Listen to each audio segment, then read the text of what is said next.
সুপ্রিয় চাকরি প্রত্যাশী ভাই ও বোনেরা, আশা করি আপনারা সবাই অনেক ভালো আছেন। আপনাদের সবাইকে স্বাগতম জানাচ্ছি আমাদের অনলাইন লার্নিং সেন্টারে। আজকের এই ভিডিওতে আমরা আলোচনা করব পরিবার পরিকল্পনা অধিদপ্তরের নিয়োগ বিজ্ঞপ্তি নিয়ে। 2025 সালের 4 সেপ্টেম্বর বিশাল একটি নিয়োগ বিজ্ঞপ্তি প্রকাশিত হয়েছে পরিবার পরিকল্পনা অধিদপ্তরের পক্ষ থেকে। তাহলে চলুন বিস্তারিত আলোচনা করি আজকের এই ভিডিওতে। সংস্থার নাম হচ্ছে পরিবার পরিকল্পনা। চাকরির ধরন হচ্ছে সরকারি চাকরি। এই চাকরিটা কিন্তু গভর্নমেন্ট জব বা সরকারি চাকরি, পার্মানেন্ট গভর্নমেন্ট জব।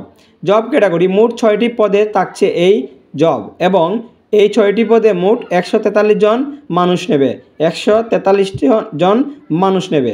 শিক্ষাগত যোগ্যতা, এই 6টি পদের পদ অনুযায়ী শিক্ষাগত যোগ্যতা লাগবে 8ম শ্রেণী pass, SSC pass, HSC pass এবং স্নাতক পাস। মানে এই যে শিক্ষাগত যোগ্যতা আপনার পদ অনুযায়ী, এই 6টি পদের যে পদে আবেদন করবেন সেই পদ অনুযায়ী আপনার এই যোগ্যতা লাগবে। এবং লিঙ্গ নারী ও পুরুষ, মানে উভয়ে কিন্তু আপনারা আবেদন করতে পারবেন এই চাকরিতে। অভিজ্ঞতা কতটুকু লাগবে? নতুনরা ও অভিজ্ঞতা যাদের আছে উভয় আবেদন করতে পারবে। নতুন এবং অভিজ্ঞ যারা তারা আবেদন করতে পারবে, সমস্যা নেই। বয়স কতটুকু লাগবে? 9 সেপ্টেম্বর 2025 ইংরেজি হিসাব করে সাধারণ প্রার্থী যারা, তাদের 18 থেকে 30 বছর হতে হবে, এবং যারা কোটা প্রার্থী আছে তাদের কিন্তু 18 থেকে 32 বছর পর্যন্ত বয়সের সীমা থাকতে হবে। এবং বেতন কত? বেতন গ্রেড হচ্ছে 8,250 থেকে 24,480 টাকা পর্যন্ত বেতন। আবেদন করার পদ্ধতি হচ্ছে আপনারা টেলিটক, এই যে ওয়েবসাইট আছে টেলিটক.com.bd, এটাতে গিয়ে আবেদন করতে পারবেন। আর যদি আপনারা চান নিকটস্থ কোনো কম্পিউটারের দোকানে, সেখানে গিয়েও কিন্তু আবেদন করতে পারবেন। যদি আপনারা নিজে আবেদন করেন তাহলে আপনাদের 56 টাকা লাগবে। আর যদি কম্পিউটারের দোকানে গিয়ে আবেদন করেন তাহলে 112 টাকা থেকে 150 টাকা লাগতে পারে। এই বিজ্ঞপ্তি প্রকাশিত হয়েছে 4 সেপ্টেম্বর এবং আবেদন শুরু হয়ে গেছে 9 সেপ্টেম্বর থেকে। এই বিজ্ঞপ্তির আবেদনের শেষ তারিখ হচ্ছে 29 সেপ্টেম্বর বিকাল 5 ঘটিকা। 29 সেপ্টেম্বর বিকাল 5 ঘটিকা। তাহলে আপনারা যারা এখনও পর্যন্ত আবেদন করেন নাই তারা তাড়াতাড়ি আবেদন করে নিন। আপনারা একটু পড়ে নেবেন, এই যে এখানে কিছু নিয়ম দেওয়া আছে, বিধিনিষেধ দেওয়া আছে, আপনারা এগুলো একটু পড়ে নেবেন। এবার আমরা এই শীটটা আপনাদেরকে পড়ে শোনাচ্ছি। এটা সরকারি ওয়েবসাইট থেকে প্রকাশিত হয়েছে। গণপ্রজাতন্ত্রী বাংলাদেশ সরকার সিভিল সার্জনের কার্যালয় নেত্রকোনা। এটা কিন্তু নেত্রকোনার যারা আছেন, নেত্রকোনা জেলার এই যে নিয়োগ বিজ্ঞপ্তি এটা প্রকাশিত হয়েছে। দেখেন এখানে ক্রমিক নং 1, পদের নাম হচ্ছে পরিসংখ্যানবিদ। পদের নাম পরিসংখ্যানবিদ, পদের সংখ্যা 8 জন। এখানে কিন্তু মোট 8 জন নিবে। জাতীয় বেতন স্কেল 2015 অনুযায়ী গ্রেড ও বেতন গ্রেড 14তম গ্রেডের 10,200 থেকে 24,480 টাকা পর্যন্ত। এবং শিক্ষাগত যোগ্যতা লাগবে কোনো স্বীকৃত বিশ্ববিদ্যালয়তে পরিসংখ্যান, গণিত, অর্থনীতি বিষয়ে ন্যূনতম স্নাতক অথবা সমমানের ডিগ্রি, আর কম্পিউটার ব্যবহারের বাস্তব অভিজ্ঞতা ও দক্ষতা প্রয়োজন। বিশেষ শর্ত, এই শর্তটা একটু পড়ে নেবেন আপনারা। শুধু নেত্রকোনা জেলার স্থায়ী বাসিন্দাগণ আবেদন করতে পারবেন। যারা নেত্রকোনা জেলার স্থায়ী বাসিন্দা তারা কিন্তু আবেদন করতে পারবে।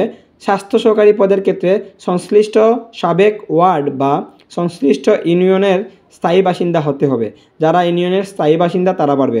সংশ্লিষ্ট ওয়ার্ডের উপযুক্ত প্রার্থী না পাওয়া গেলে একই ইউনিয়নের অপরাপর ওয়ার্ড হতে প্রার্থী নির্বাচন করা হবে, মানে অন্য কোনো ওয়ার্ড থেকে প্রার্থী নির্বাচন করা হবে। 3 নাম্বার, স্বাস্থ্য সহকারী শূন্য পদের তালিকা সিভিল সার্জন অফিস নেত্রকোনা এবং নেত্রকোনা জেলার সকল উপজেলা স্বাস্থ্য কমপ্লেক্সের নোটিশ বোর্ডে পাওয়া যাবে এগুলা। তারপরে এখানে দেখেন 2 নাম্বার, স্টোর কিপার নেবে 7 জন।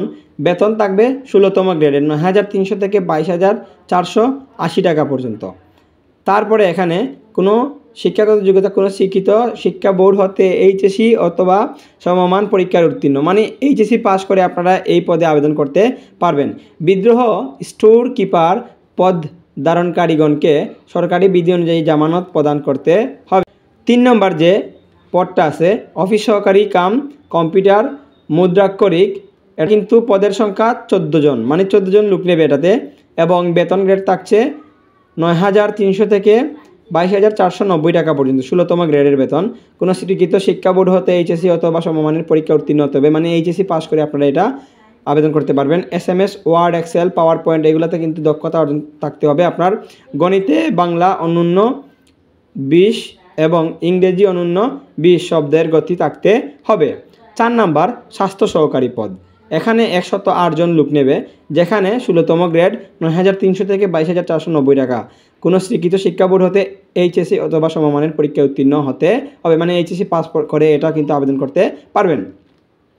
তারপরে 5 নাম্বার গাড়ি চালক।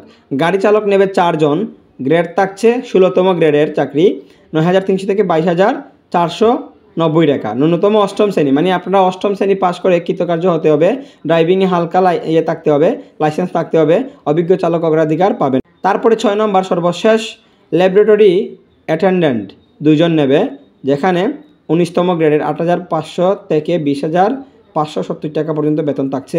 কোনো স্বীকৃত শিক্ষা বোর্ড হতে এসএসসি বা সমমানের পরীক্ষায় উত্তীর্ণ হতে হবে। তো প্রিয় শিক্ষার্থী বন্ধুরা, এটা কিন্তু খুবই ভালো একটা সুযোগ। আপনারা যারা নেত্রকোনার আছেন তারা এটাতে আবেদন করবেন। তো প্রিয় শিক্ষার্থী বন্ধুরা, আপনারা যারা যারা এতক্ষণ আমাদের ভিডিও মনোযোগ সহকারে দেখেছেন তাদেরকে অসংখ্য ধন্যবাদ। আর আমাদের অনলাইন লার্নিং সেন্টারে যদি আপনারা নতুন হয়ে থাকেন তাহলে অবশ্যই আমাদের চ্যানেলটিকে সাবস্ক্রাইব করবেন। আর এই পিডিএফ নিতে হলে অবশ্যই আমাদের সাথে যোগাযোগ করবেন। কমেন্ট বক্সে আমি আমার হোয়াটসঅ্যাপ নাম্বার দিয়ে দেবো, আপনারা অবশ্যই আমাদের সাথে যোগাযোগ করে এই পিডিএফ নিতে পারবেন। ধন্যবাদ সবাইকে, দেখা হচ্ছে অন্য কোনো ভিডিওতে। ভালো থাকবেন, সুস্থ থাকবেন।